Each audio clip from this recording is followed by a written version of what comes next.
Welcome again. We're here with GSG, and my name is Randall Widenar, Marketing Director of GSG, and we're here with Clint O'Neal, and he's with Missouri Partnership. Tell us a little bit about what you do at Missouri Partnership.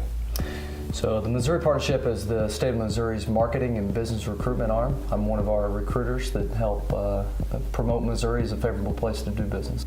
So tell us, how often do you work with site consultants?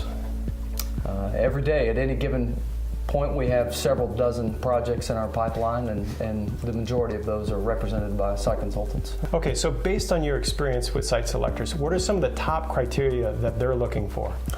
Sure. Projects typically start with a logistics model and real estate options. The most important criteria for projects end up being workforce and business friendliness. Okay, even more than logistics and things like that, workforce is the key element. Yeah, logistics get you in the game. Typically, projects kick off with a handful of states that work for a company's logistics model. But what closes the deal is business cost and labor. So what is it about workforce that is so important to site consultants? Well, the talent shortage is a problem across the nation. So companies are looking to reduce their risk that they're going to have the talent available to satisfy the needs of any given facility. So giving companies the confidence that your community has that talent, that's a deal closer. You represent a lot of different communities, so how important is community preparedness in attracting new business to their area? Well, there's no doubt about it that prepared communities win all across the board, whether it be knowing your local officials, your inventory of property, or your workforce. Communities that can confidently communicate their assets put themselves in a better position to win projects. So what are some of the common elements that a site selector requests when they're doing an RFI? Well, it starts with the real estate, the availability of available buildings and sites, down to what your business cost and your tax structure is. On the workforce side, what workforce development training programs are available, who the major employers are in town. Oftentimes, communities really talk about their quality of life, which is important, but a lot of times not as important as site selectors emphasize. So data trumps glossy photo? Absolutely, okay. Every time. So what types of questions do you usually encounter from the site selectors when dealing with them on a project? All across the board. So once you get down to identifying a real estate option that works, a logistics model that works, understanding tax structure. On the workforce side, companies want to know, are there similar companies in town? Are there competitors in town? Are there synergies with similar sectors in town? Those are some of the big ones, along with the appetite for the community. Does the community really want this project? Does the community have the willingness to engage, be a partner with this project? And are there, from the K-12 to the technical schools, community colleges, and universities, is there a system that would provide a pipeline of talented employees for their company? So how important is it for a community to quantify the quality and cost of their labor to a prospect? It's very valuable to bring to site consultants and companies. There's publicly available data that they have access to. What they're looking for, local economic developers for, is the street level data, the quantifying that quality. It's definitely something that would put a community ahead of others. So just waving your hands and saying, sure, we have a great labor force, that doesn't quite cut it with with the people you encounter? Not quite. Not quite. They want hard data. That's right. So can having this kind of information give a competitive advantage to a community when prospecting for new business? Absolutely. In a typical project, a company will start with up to several dozen communities, maybe 100 communities in any given site search. So it's a game of elimination. And prepared communities win. So if a community has their data, has their information together, they're definitely going to make it longer in the project and outshine other communities. On the flip side, does not having this data disqualify you almost immediately? Oftentimes, companies are looking for reasons to eliminate communities. So it could be a reason for elimination. Okay. So do site selectors see that primary research is more valuable than just research that they themselves can get their hands on from public sources? Yeah, site consultants are looking for a partnership with local economic developers. more than just that publicly available data. Any information that local economic developers have on their workforce, whether it be local wage surveys or local information from employers and education providers, that's valuable data that takes a lot of time to get. So that primary data is more valuable than things that are publicly available. Absolutely. It's something that they need help with, and a good partnership there will go a long way. And what about the timeliness? Having that data prior to a site selection visit, how important is that? Yeah, economic development attraction projects tend to move on a fast timeline. So everywhere from looking at available real estate options to finding reasons to eliminate communities, it can move fast. How important is the age of the data that site selectors are looking at? Well, certainly more current data is better. It's a challenge to keep labor reports updated, but certainly the more current, the better. If you hand a site consultant a report that's 5 years old or older, that's going to be pretty embarrassing.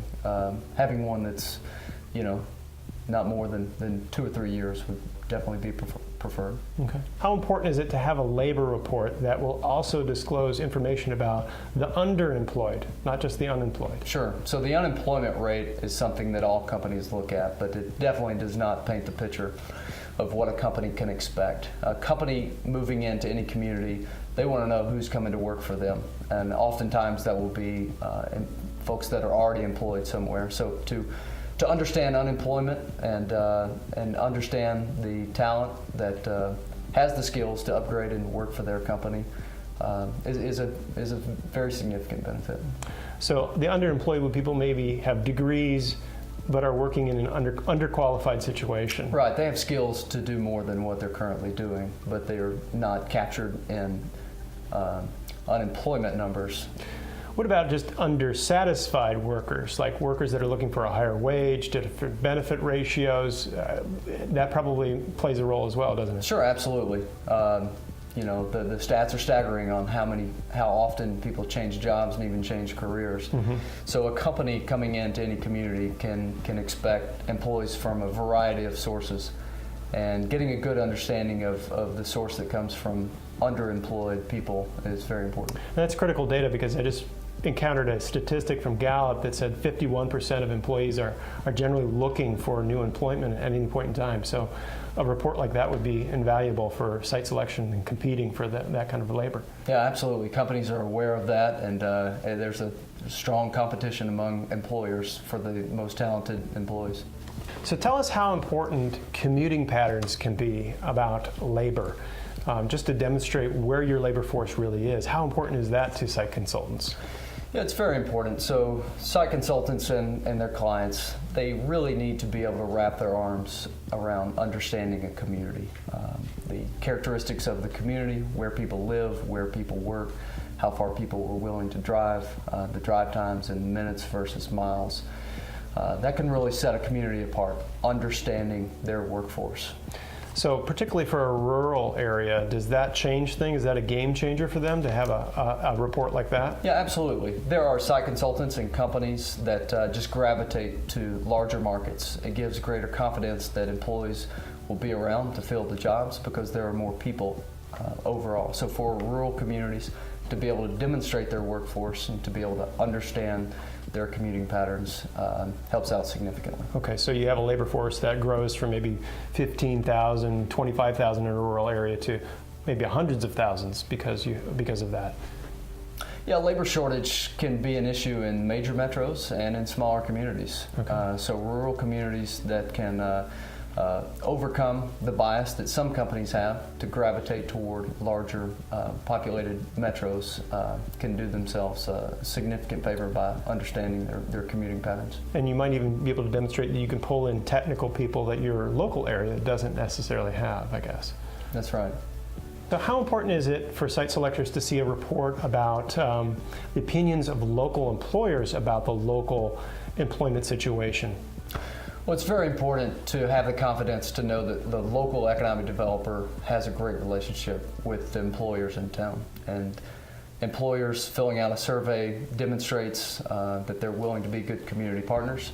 And companies that are considering that community definitely want to know who the employers are and what types of employees they hire, and to be able to form partnerships with those employers. And a lot of that data is less theoretical at guessing at what employees will desire in terms of wages and benefits. How does that factor into this site selection process? Yeah, so each community is a little different. So the employers in that community being willing to engage and share information about the work ethic, the wage structure, any kind of unique attributes about the community, definitely helps peer companies kind of wrap their arms around the community and understand what they're getting into. Mm-hmm. And how does that help economic developers maybe partner with other shareholders in the area, like education, to help train their workforce where it might be weak, according to the report from employers? How does that help? Yeah, so first, an understanding helps you to know where your assets are, where your skills gaps are. Once you identify skills gaps, you work with education providers and training providers in town to begin to tackle your challenges. Your experience working with communities, once they have sort of demand-side reports about weaknesses in their labor force, how has that been useful for communities to make a difference in changing and shifting and filling in the gaps? Well, there's no doubt that the greatest economic development tool is education. So when local economic developers and education providers work together, communities win. When technical training schools, universities, community colleges, and even the K-12 system understand that they're training the next generation of employers and employees, communities win. When the local education providers understand the skills gap, and they don't just continue to offer their same programs, but they innovate and they prepare the next generation. And do reports like this actually provide a little bit more help to the economic developers to work with the educational institutions, rather than just saying, hey, I think that we're speculating about gaps versus reporting data about gaps? How does that change the game? Sure, a good labor report will point out skills gaps that the economic development team and the education team can work together to begin to tackle. So let's look at a rural scenario. So how does underemployment reporting affect the picture of labor in that kind of an area? Sure. Well, a company's going to come in and they're going to look at the unemployment rate.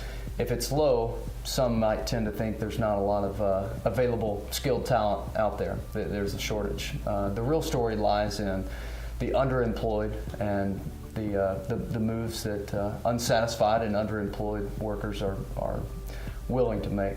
So that kind of just rounds out a complete picture of the labor force that really exists. Sure. So any company that is going to come in and pay competitive wages in relation to the companies that are already in town can certainly expect to attract talent that's already in the market. And there really aren't any public databases that will show underemployment, are there?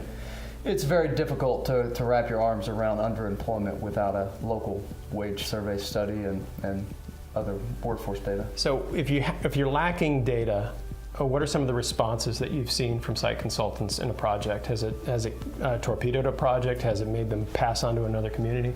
Sure. Economic development is a maturing industry. It's expected that economic developers have good data on hand to pass on to companies and their representatives. So absolutely, the lack of good data all around and the lack of preparedness can have a community be passed over for any given project. Some communities might think we can't afford those kind of reports, but what are some creative ways that you've seen communities fund reports about labor?